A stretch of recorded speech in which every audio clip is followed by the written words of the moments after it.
Qatar में पिछले दिनों जो कुछ भी हुआ उसने भारत सरकार के सामने नई चुनौती पैदा कर दी है। 8 पूर्व नौसैनिकों को कतर की एक कोर्ट ने फांसी की सजा सुना दी। अब नौसैनिकों की सुरक्षा रिहाई कैसे होगी, इसके विकल्पों पर माथापच्ची जारी है। कई अलग अलग विकल्पों के बीच एक विकल्प तुर्की का भी नजर आ रहा है, लेकिन तुर्की भारत की मदद करेगा या नहीं, इस पर सिर्फ अंदाजा ही लगाया जा सकता है। तुर्की जो पाकिस्तान का बेहद करीबी है, कतर के साथ अच्छे रिश्ते साझा करता है, ऐसे में वो भारत के लिए काफी मददगार साबित हो सकता है।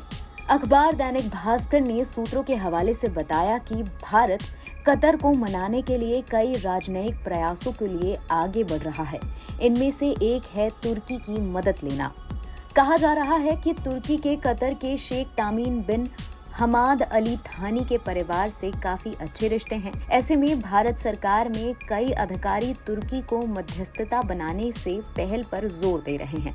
इसलिए सरकार की तरफ से भी अब तुर्की से मदद की गुहार लगाई गई है। ऐसी भी खबरें हैं कि इस मामले में भारत ने अमेरिका से भी बात की है। कहा जा रहा है कि अमेरिका की रणनीतिक तौर पर कतर पर मजबूत पकड़ है, ऐसे में वो मददगार साबित हो सकता है। वहीं अगर कोई भी कूटनीतिक प्रयास सफल नहीं होता तो फिर प्रधानमंत्री नरेंद्र मोदी खुद इस मामले को संभालेंगे। कहा जा रहा है पीएम मोदी कतर के शेख तामीम बिन हमाद के साथ अपने व्यक्तिगत संबंधों का हवाला देते हुए इस मामले पर चर्चा कर सकते हैं।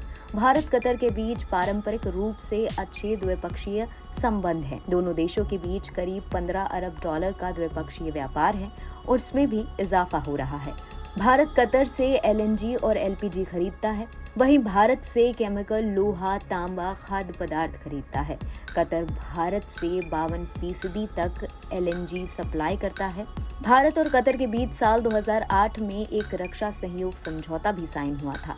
भारत की तरफ से नेशनल डिफेंस कॉलेज और इंडियन मिलिट्री एकेडमी भी कतरी सेना को ट्रेनिंग मिलती है। वहीं कतरी नौसेना भी लगातार अभ्यास का हिस्सा लेती है। 7 लाख भारतीय कतर में रहते हैं और काम करते हैं। ये यहाँ का सबसे बड़ा प्रवासी समुदाय माना जाता है।